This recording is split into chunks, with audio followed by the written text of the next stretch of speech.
All right. Here we go. Cameras are rolling. Watch the slurs. We are live in three, two, one. Ladies and gentlemen, welcome to the studio. I am your host, Angel Bernard. What's going on? How's it going? How's it going, everybody? Coming to you live from an undisclosed location that will not be mentioned on this program. In case one of my listeners want to get cute and start stalking me. I know that I have, in the past, been said that I have wanted a stalker for the longest time, but as the show grows, inch by inch, and as more people slowly tune in, I am realizing what a mistake that statement is. Who knew? Hey, who knew that putting out on the internet that I wanted a stalker was not the best. We're back, people. Another week. We're here. Feels good. It feels good to be back. Old Glasses, he got his hair cut. Huh? Can someone say, "Hey, Angel, you look very handsome with that haircut. You're looking very sharp with the haircut that you paid for." That's all. Just a nice throw me a bone. A nice attaboy every once in a while. I know I'm part of the new generation that needs a pat on the back every 15 minutes, but that's who I am. Huh? I am who I am. But I got a haircut, went to my local barber. His name's Steve. I'm not going to plug his place. I start plugging his business and suddenly he's swamped. He has no time for me. His prices go up. Also, I like to sometimes, not this past time, but, occasionally I like to get a nice clean shave, nice razor blade, straight to the, just very therapeutic. I like to get that type of barber experience. And I feel like if I put out the location where I am, currently laying down and with the razor blade to my neck, that is, it's the last thing I need is for my death to be some sort of mob movie type of scenario, getting a haircut, getting a nice barber, straight shave, old Bernie Booze bag, getting himself right for the upcoming week. And then Tony Bugs, he strolls in and he whacks Bernie Booze bag, and that's the end of it. That's the last thing I need. Last thing I need is to get whacked out, not whacked off, whacked out. at his barber. But yeah, I went over there, got a nice little haircut. It's very nice. Always nice seeing that guy. He's like an older gentleman, probably, 60s, 70s. I tip that guy very well. So he treats me like I'm a nephew, that comes to visit him once a month, once every 6 weeks when I'm in town. He treats me very well, man. I gotta be honest, I have that type of service. It doesn't exist anymore. I was actually telling him, I was like, I gotta be honest, Steve. One of the reasons why I keep coming back to you is because you have this, like, I don't know, they don't make, how people say that cliche where like they don't make men like that anymore? They really don't make men like Steve or like my dad or probably like your dad. They don't make men like that anymore. They make men like me who get sad at least once a week, who get the blues once a week. That's the new generation of men. So being able to talk to that guy who kind of, it's like getting a peek into the old world, if that makes sense. He gets it, right? So when I told him, "Hey man, the reason I keep coming back to you is because I get this this community feel, like you know me, I know you, we're buddies." And I gotta be honest, that's super rare to find nowadays. And he's like, "Yeah, man, I totally get it. I totally get it." But I don't even think he gets it, to be quite honest. Like, it's so nice to roll in there. He knows me by name. "Hey, Steve, how you doing?" Handshake. I sit down. He puts the little cape on me. He's immediately just jumping into riffing. He's like, "Hey, I don't know if I told you, but past few weeks I got into pickleball. I go to the country club. It's kind of like for senior citizens type. Go there on Thursdays, say hi to my friends, stretch, get a little workout in. They're there, 4 times a week. I'm only going on Thursdays so far. We're jumping right into his life, and it's so refreshing, man. I cannot emphasize how refreshing it is. Like, you go to these barbers now who have like apps. Hey, download my app, and I'm booked 6 weeks out, and I cost $150. But don't forget to tip. I hate these cool new generation of barbers. They suck my ass. I hope that if your barber changes up on you, boycott his ass, shame him on the internet, fucking throw his address in the comments. Fuck it, right? Who cares? Who cares? Go to barbers like Steve. Go to barbers, old school barbers, people who know what staying loyal to customers are. Those are the barbers that you want to support. And I love that guy, dude. I love that guy. Uh it feels kind of like a little bit of a family type of vibe. Like I said, like I'm his nephew, his great nephew, his long lost nephew. Um that being said, though, I got to be honest, there was this weird moment, right? Cuz he's like slowly figuring out who I am, what I do, my aspirations in life. Um he kind of asked more about my startup, and I kind of gave him like a quick, not like a pitch, but just kind of like a quick elevator spiel rundown. The little the little kind of slogan, the little sound bite you can give to potential clients or people who are interested. Right? Give me 1 second.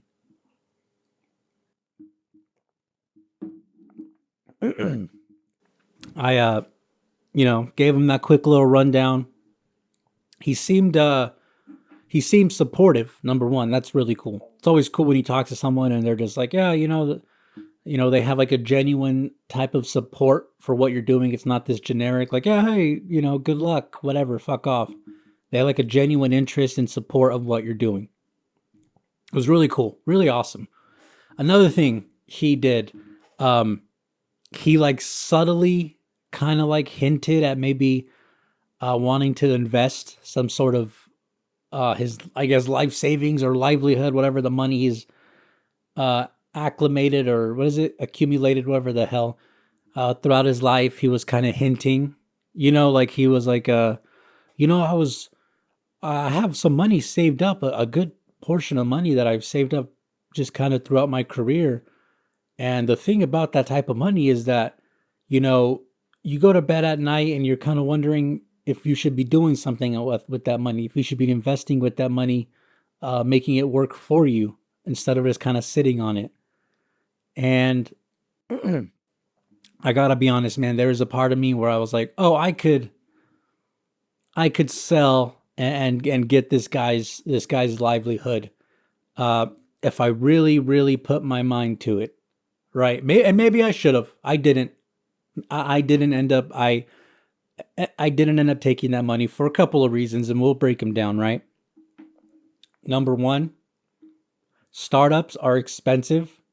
They bleed. They hemorrhage money, dude. They you would not believe the amount of money that startups just just like an artery is has been severed. It's insane. All right. And so whenever you're bleeding that type of capital, there's still no promise that it's going to work out. So imagine if I take this guy's, I don't know, we'll call it $250,000 that he's saved up from going to work 6 days a week for 70 straight years. Imagine I take that guy's money, burn it, and this doesn't work out. Imagine that shit. Imagine that. And that's the thing, man.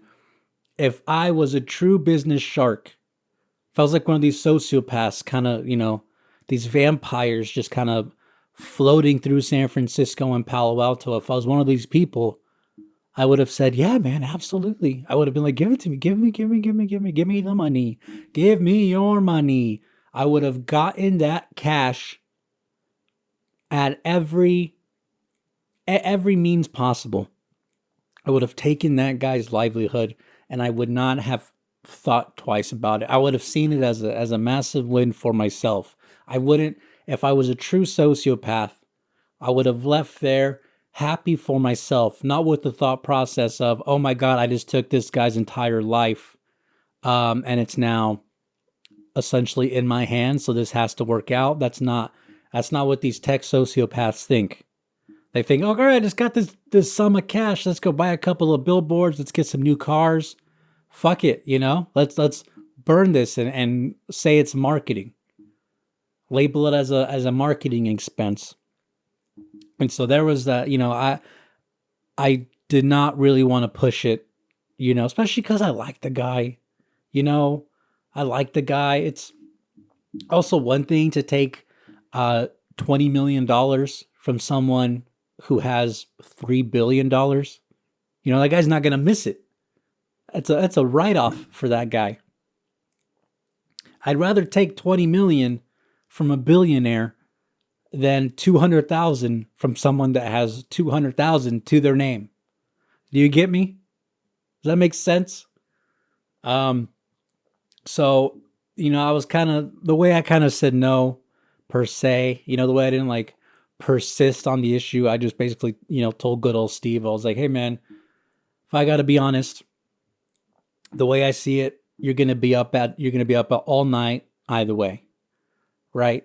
You're sitting on the money. You're gonna be up at 3 o'clock in the morning, being like, well, I should be doing something with this money. This is a lot of money that I could be, compounding. But also, if you invest that money, you're gonna be up at 3 o'clock in the morning, sweating bullets, thinking, oh my God, what happens if this doesn't work out? What happens if this money just evaporates from into thin air? Right? That's kind of what I told him. He was like, "Yeah, you know what? You're kind of right, man. You're kind of right." And that seemed to be kind of like enough. And I got to be honest, that's a little bit of a trip, right? And people are like, "That's not true. I didn't it did happen." What do you think? What do you think San Francisco is? You're telling me that there's not that many founders in San Francisco? You're telling me that I was the only founder that he met that day? Come on, dude. Come on. Um. So yeah, that was my barber experience. Very nice. Got the little touch up, dude. Also before as he was wrapping up, old glasses was starting to fill himself a little bit, and this one guy he walks in, probably like 50s, 60s, white hair. He's got the beard gut. Hold on. He's got the white hair going. This like the salmon colored polo that's tucked into these khaki shorts. The beard gut.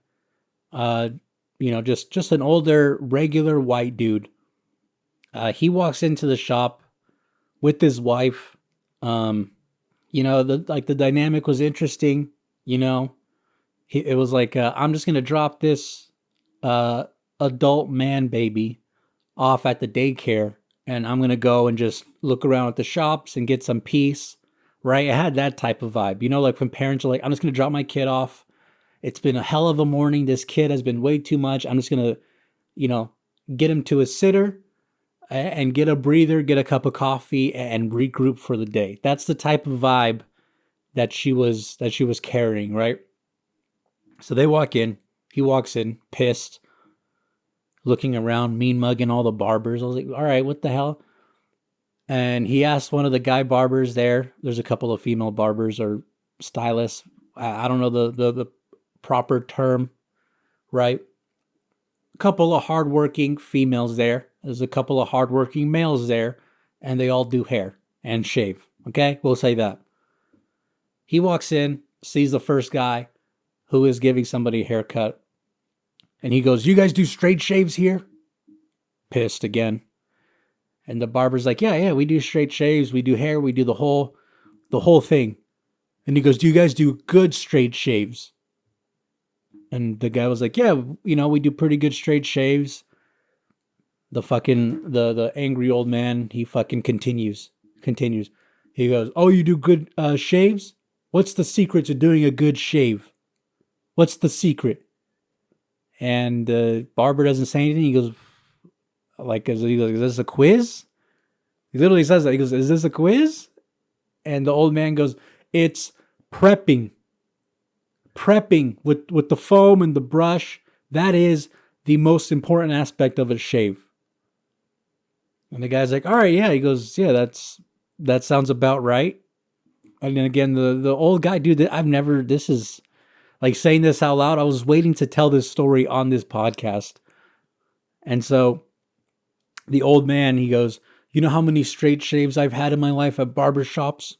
Hundreds. I've had hundreds. You know how many have done a good job? And the barber's like, I don't know, man. Why are you tormenting me? I don't know. And the guy goes, 0. I've had 0 good shaves at barbershops, and I've had hundreds. And dude, I'm listening to this. I'm trying to stay out of it. I don't get involved. And like my thought is, you've had hundreds of straight shaves at barbershops, and you didn't like any of them. You didn't like a single. Maybe you just don't like getting straight shaves. Maybe you don't like getting straight shaves. Have you thought of that? Maybe you just don't enjoy it. And so now you're like in this, maybe straight shaves, the intimacy of them, they make you a little nauseous because you were like probably molested as a kid. Maybe that's why, and the intimacy, it scares you, it triggers you a little bit. And so the guy, he says that. He goes, you know how many shaves I've had? Hundreds. You know how many I've liked? None. And one of the other barbers steps in and he goes, hey, I'll take you right now. I'm pretty good at shaves. And he goes, are you? Are you really good at shaves, or are you just saying that? And a third barber steps in and goes, hey man, everyone here does a really good job. You can either, take the service, or we're going to have to ask you to leave. And he sits down and he starts getting his shave. Thank God these people can't talk because there's a fucking razor blade to their neck. And he just stopped the yapping after he sat down. I didn't get to stick around for the final result. I probably should have. There was a part of me that should have just kind of stood outside and smoked a cigarette or something to kind of see the end result. But yeah, that was just a weird interaction to that type of energy, just walking in there, just pissed off. Wife is trying to fucking get rid of you. Yeah, that was a weird interaction, to be quite honest. So yeah, after that, I, hopped into my car, put the windows down, threw on some Kanye, went for a little bit of drive. You know how like when barbers, they do that, like the razor, the clean behind the neck and shit, and they spray that little fucking chemical that's going to give you cancer, that gives you a little nice sting. Windows were down. I was cruising. And the wind was just hitting that. Felt so good, man. Felt so good. Another beautiful day. Thankful that I wasn't in the city of Los Angeles. Thankful that I wasn't in that hellscape of a city. Am I right, folks? Am I right? How about that for a segue, people? We're gonna get into it. We're gonna get into it. I don't know if you guys have seen the news, but Lucky Larry Silverstein has bought the U.S. Bank Tower in Los Angeles, California. Lucky Larry. Now, for those of you that are uncultured and live under a rock and do not know who Larry Silverstein is, he is a real estate mogul who owned the Twin Towers in 2001. Now, is there anything wrong with that statement by itself? No. All right. Hey, you know what? The 2 buildings that you own when tits up happens all the time, I guess. But here is where it gets interesting with Larry. And again, some of you may not know this. The Twin Towers, rest in peace. In the year 2000, they were overdue for renovation because of asbestos. Asbestos was an infestation in both towers, and it was going to cost more than what each tower was worth to renovate the entire thing. Does that make sense? Oh, the building I own, in order to fix it up and get it back up to the new generation of code, it's going to cost more than what the building is worth. Hmm. If only there was a way that we can just kind of get rid of this entirely. Doesn't end there, though. Doesn't end there before you guys start commenting, oh, another tinfoil conspiracy nut. Doesn't end there.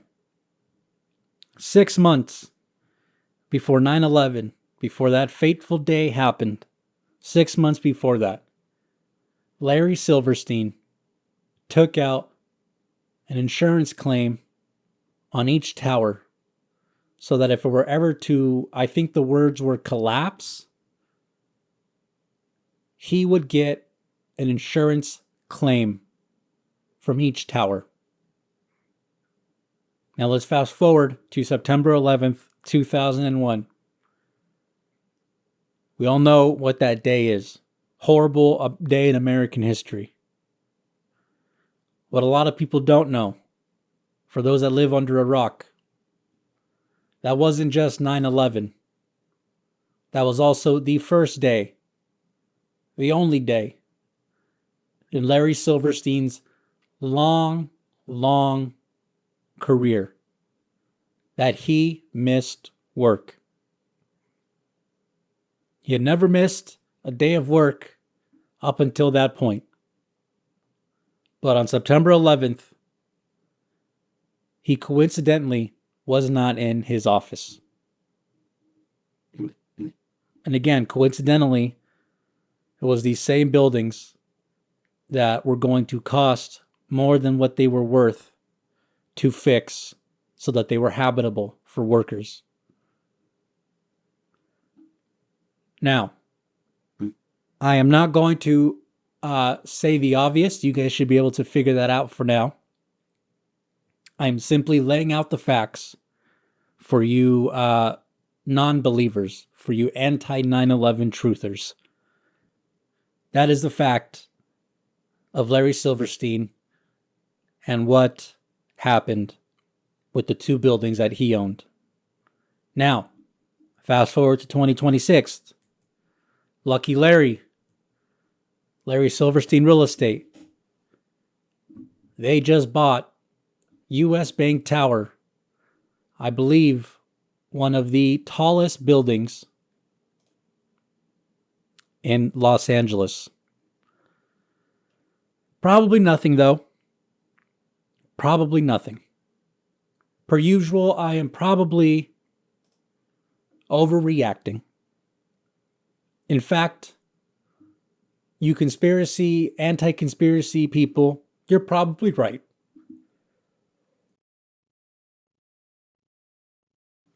You are probably right. Nothing is going on. Everything is fine. It's all good. It's all good, right? A couple weeks ago, the city of LA gets notified, gets put on alert of a potential terrorist attack on the city. Also during that time, Larry Silverstein's company buys the tallest building in LA. Again, these are just facts. Probably nothing. Probably no correlation. Does this make me anti-Semitic? I wouldn't say. But this is simply what has happened in the city of LA the past couple of weeks. Again, probably not. So yeah, it's a beautiful day to not be in LA, people. That might be a bumper sticker or something. Give it 20 years post whatever horrific event happens, and that'll be a comedic punchline. It's a beautiful day to not be in LA.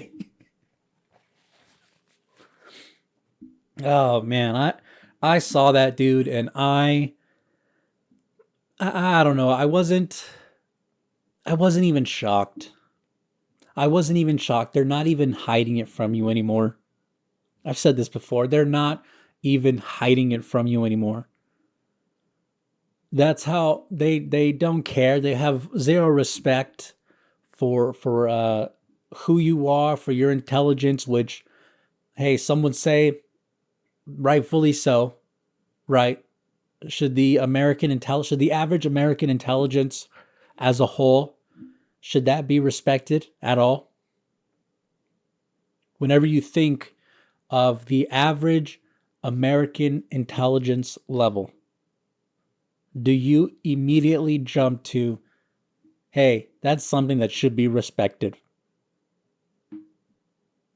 Is that something you jump? Because it's not for me. Because it's not for me. So you really start to wonder, I kind of get it now. I kind of get why the powers that be, whoever the hell they are, whoever the CIA, NSA, FBI, whoever the hell it may be, the fucking skull and bones, Illuminati, I don't give a shit. The powers that be, they do not respect you enough to even try to cover it up. But again, why should they? Why should they? Because even if there are people uh, like myself who are not intelligent, who just semi pay attention, It's all you got to do, just semi pay attention, and all the red flags will start popping up. But does it matter? No, because you come on a podcast and everyone writes you off and they'll say, you're crazy and you're schizophrenic. And then in 10 years, whenever things, you know, come to light that everything turned out to be true, you'll just still be there on your podcast that's been shadow banned to hell, screaming that you were right about everything. That is what happens whenever you semi pay attention. You end up screaming into the void, getting labeled a schizophrenic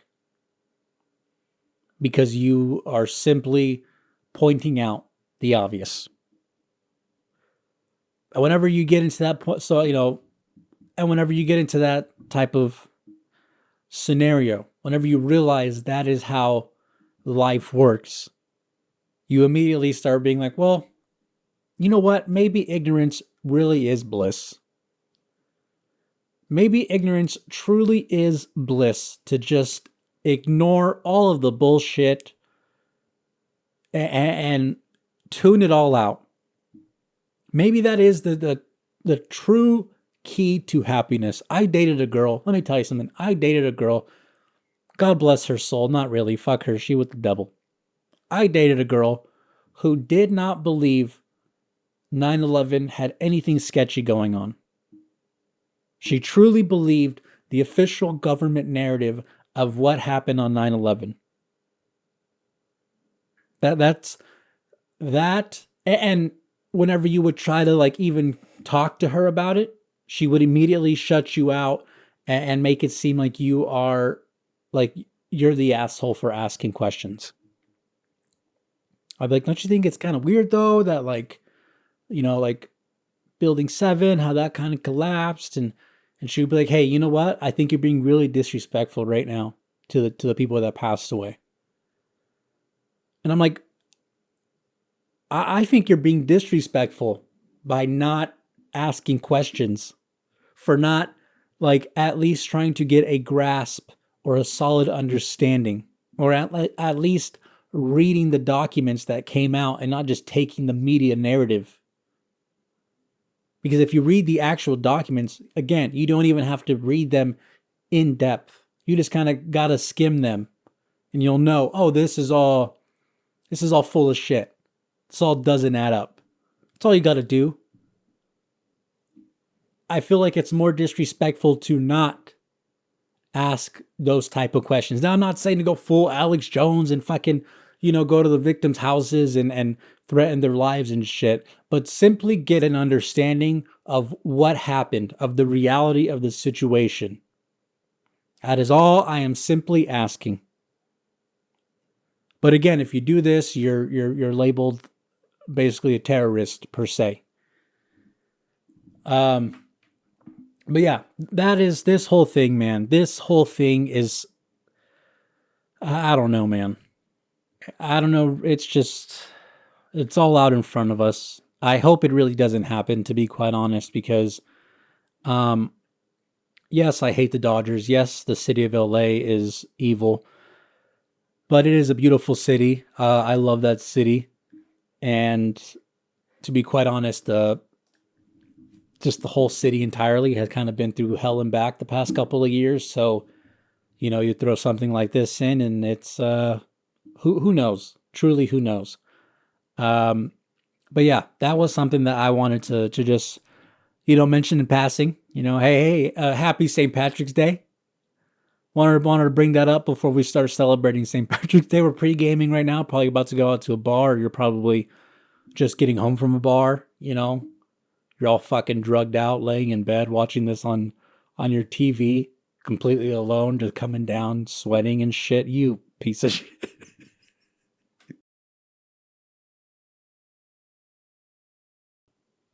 All right, we're back. We are back. Sorry, people. I had to take a little break. It was only a few seconds that passed in your world, but it was damn near an entire day has passed on my end. But we're gonna make this as one long day per se. Thanks to the power of editing. A bunch of other shit came up, a couple of fires, some meetings. I had to go, yell at some women on the internet. Some other shit came up, had to hit pause, but we're back. I was going to start fresh, start from the beginning, do a whole new episode, but I kind of liked the riff that I was going on about my barber and the vibe we were headed. So we're going to keep trucking forward, people. So just ignore, any, I guess, continuity errors or, I was almost going to put on the same sweater that I had on yesterday, that Cape Cod. It's a very nice little jacket, hoodie, sweater, whatever the fuck you want to call it. But we're back. All right. And we're going to keep going forward. And we got a couple more things to talk about. What I want to talk about next, which is what everybody is talking about.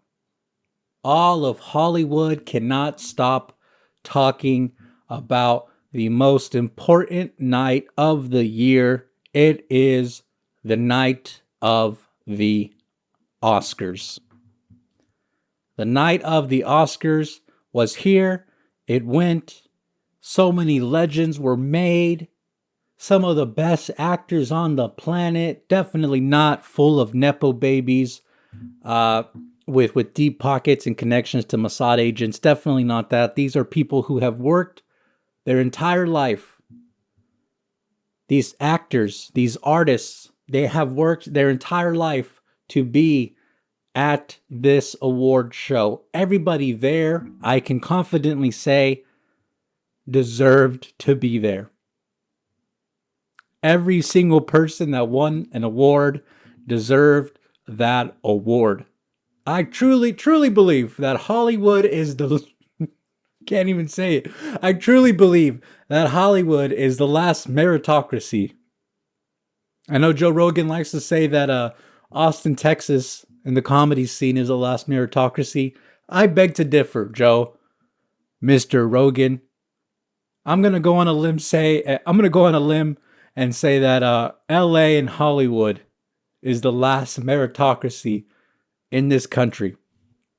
So it's good to see that, the lady who had 7 minutes of screen time in the movie Weapons, it's good to see that she, won an Oscar for I don't know, being the best actor in the last 30 years or whatever the fuck. It's, I can confidently say again, everybody who deserved to win won. Sinners won, which is kind of crazy considering it's a complete piece of shit of a movie. All right, relax. I know everybody's going to be running to the comments already. They're pushing people down, hurdling over, punching a special needs kid in the face, rushing to the comments to call me a racist, to tell me I don't know what I'm talking about. Granted, one of my favorite movie series is the Scream franchise, so try to take, all my criticisms with a grain of salt, people. All right, try not to get too worked up about my dog shit movie takes. All right. But yeah, Sinners 1, insane considering it's not a good movie. Truly not. I mean, it's fine. It's a fine movie. That's the thing about most of everything that gets put out nowadays. It's fine. It's all fine. It's not great. It's not gonna move you. It's not bad per se because it's a $500 million project. But whatever it is, it's not bad. It's just fine.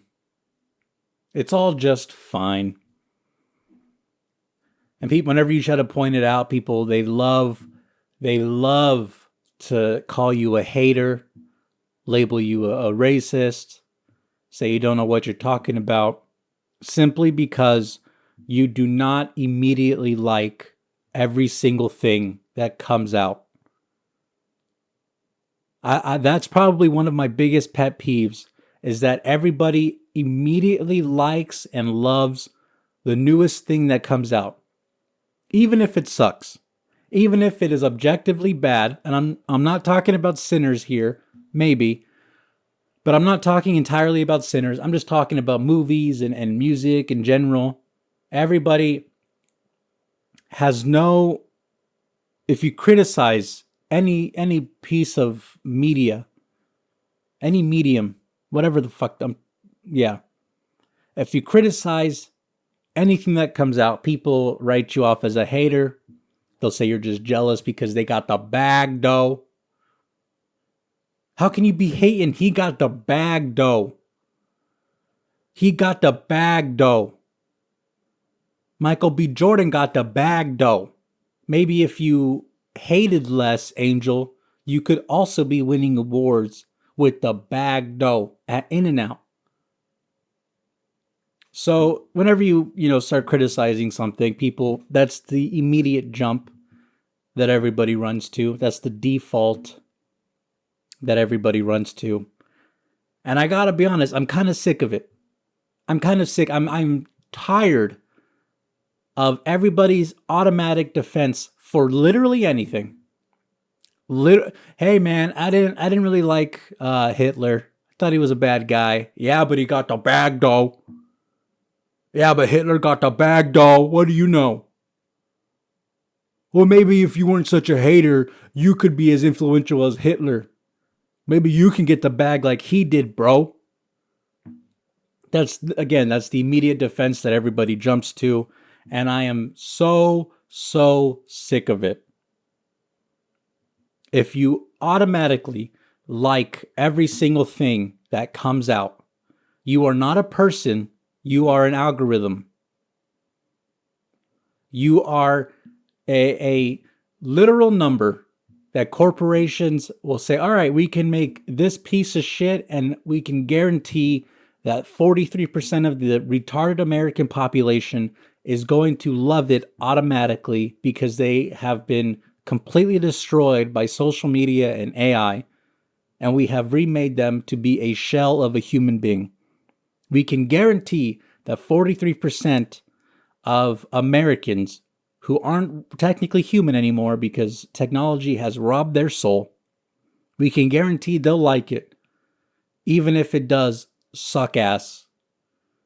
Just because they are that, I don't know, it's weird. Like, they're not even company men, right? There used to be company men in the world, like in the 90s and the 80s, and there was actual benefit. Now you're just a company man for a corporation that literally hates you, that has no idea you exist, that does not respect you or your taste or your intelligence, but yet you are a company man going to see every Marvel movie.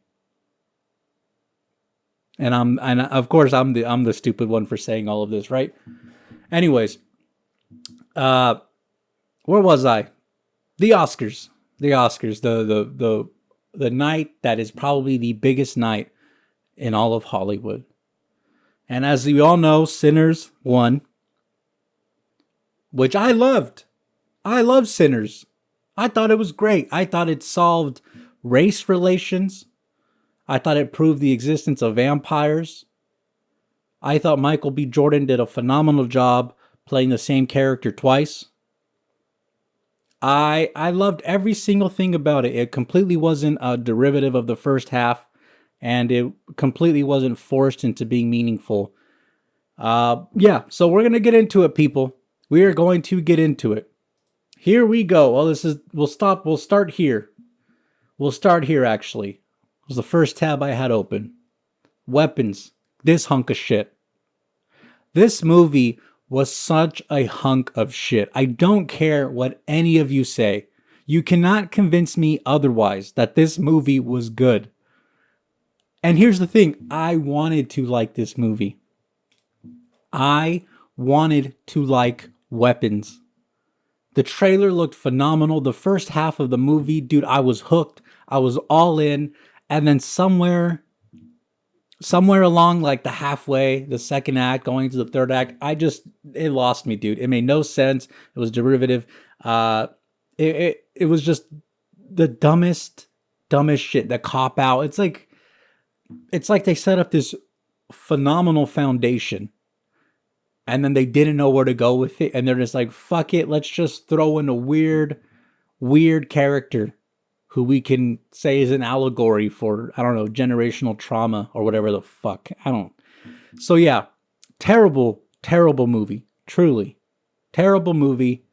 The only reason why people think it's good is because adults and children can run around on the streets with their hands up. It's the only reason why it's good. Because people can do that. And if there is some sort of physical hand gesture, right? Like the Wakanda one, if there's some sort of gesture that they can do out in public to make a fool of themselves, then that must mean the movie is automatically good. Right? All right, so I don't want to go too much into Weapons because it's not the main show here, right? We're here for Sinners. It's the best damn movie put out in the past 50 years. Sinners. It's the best movie to look at me, Quentin Tarantino. You think you can do something as good as Sinners? I know you can't. I know you can't. So yeah, we're gonna go Sinners. Here we go. And of course, we had to start it off with the old humble Michael B. Jordan. Oh, Jesus. Look at this shit, man. I bookmarked it, of course. I had to.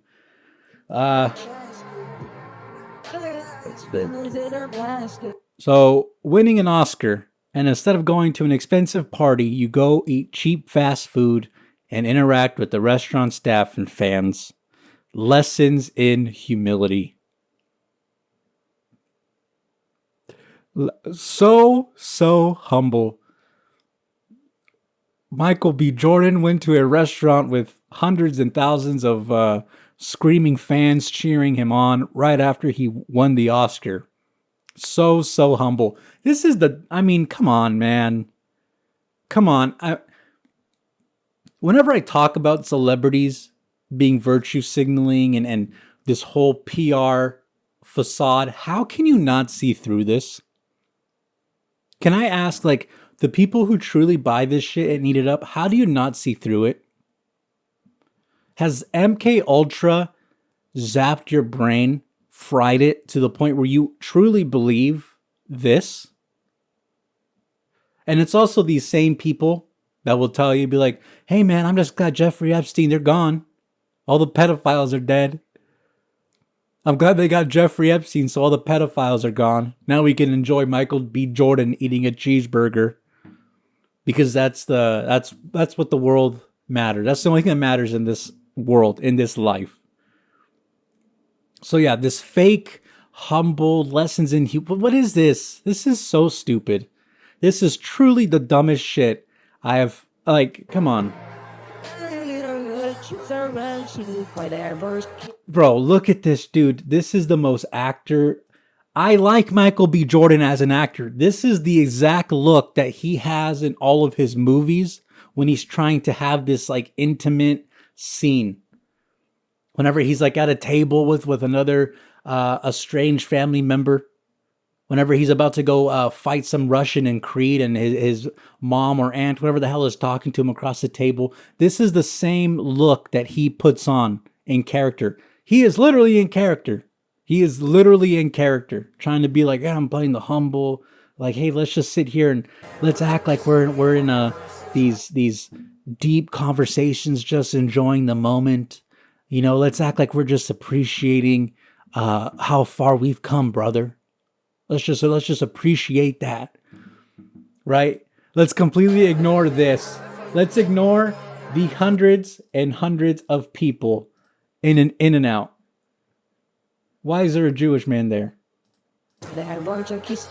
Oh, it's a security guard. My fault. My fault. This, come on, man. Out the door.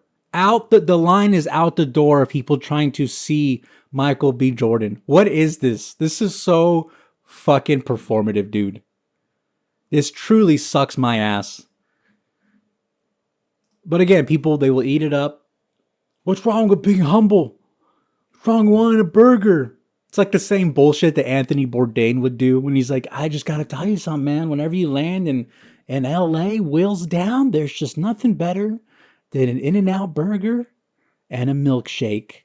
It's like, you're worth $100 million. What the fuck are you talking about, dude? What the fuck are you talking about? Can you guys just go and be rich where rich people are supposed to be? Like, do you have to come in and parade and put on this show to feel like you're one of the common man? What the hell are you talking? What the hell are you doing? And again, people are gonna be like, you're just hating because he got the bag, though. Maybe, Angel, if you spent less time hating, you could be, winning awards. Maybe you could be the biggest star in the world. I like Michael B. Jordan. I knew Michael B. Jordan was going to be a big deal since I saw him on Friday Night Lights. Whenever he was, what the hell's his name? Vince Howard, QB1. I saw him in that show, and I thought, that's going to be a movie star. Give it a few years, he's going to be something big. And of course he is. It's just a damn shame that he became a curated algorithm brand. It's a damn shame. And again, I don't want to talk about all this stuff too much in detail, but really what put me over the edge, what set me over the edge, it was this one right here. It was this one.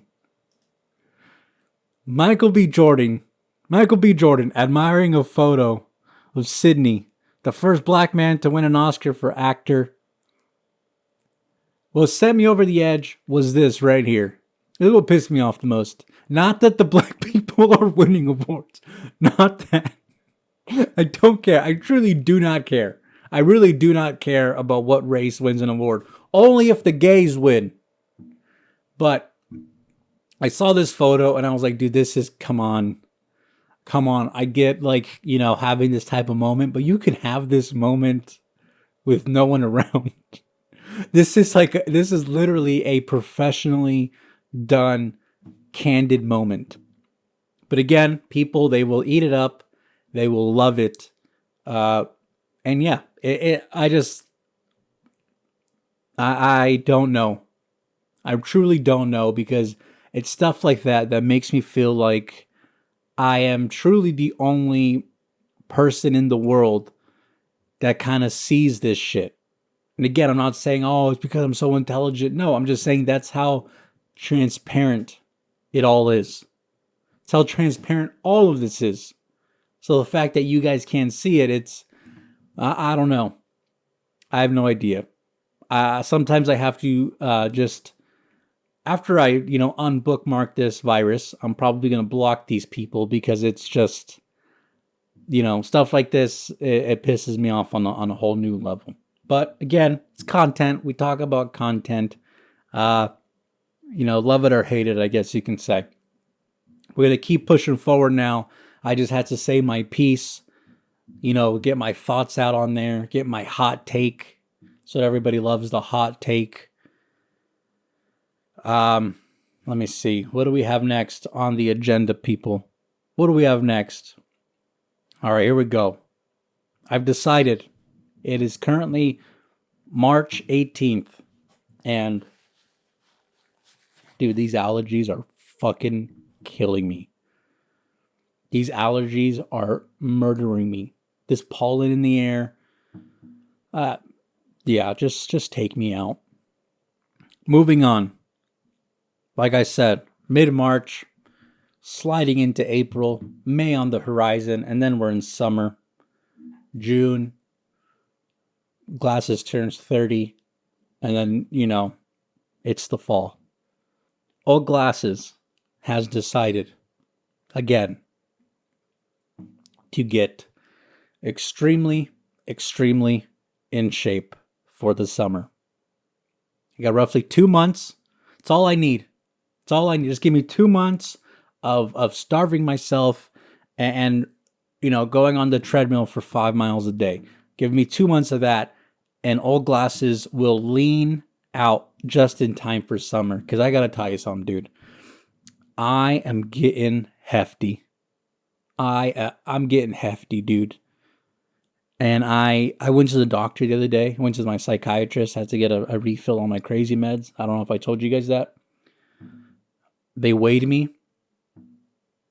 I wanted to fucking kill myself. I saw that number and I was like, let me take off my shoes. Let me take off my glasses. Maybe I'm wearing a belt that's a little too heavy. It was so fucking brutal. So now Old Glasses has to go, fully bulimic, starve myself for the upcoming summer. Got to hit the gym. I would love to just get as obnoxiously hot as possible. I want to get super ripped, super good looking, invest $200,000 in my face, my teeth, my nose, my eyebrows, the whole shebang, and just come out here looking like Matt Rife. So I want to end up looking like, you're going to tune in next week and it's going to be Matt Rife's twin. That's what I'm going to be looking at. But yeah, that is one thing that I gotta get to it, man. I gotta start. I guess it's just chicken and vegetables, right? That's all it is. Chicken, vegetables, cigarettes, running on the treadmill. That's what it's come down to. It's truly what it's come down to because, yeah, it's the summer's coming. I would love to be able to confidently, take off my shirt at the pool. Maybe do a little dance by the pool like Zac Efron does in Neighbors when he's all fucking jacked. Would love to do that. And any fellow thick boys, fat men, whatever the hell you want to call us, we've all had the fantasy. Every dude with a belly has the fantasy of being able to see his abs. That's what every big dude wants. They have the fantasy of seeing their abs.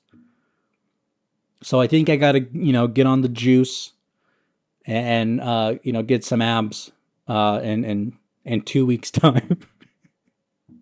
But yeah, that's been something that's been on my mind. It's so fucking hard, dude. It's so fucking hard. And I don't want to go on Ozempic. I probably should. Why not go on Ozempic? If there's a cheat code, why not use it? Right? Why would I not use the cheat code? But I don't know. Maybe I like to make things a little harder on myself than it needs to be. I like to suffer more than I need to suffer. But yeah, we gotta start focusing on the gym.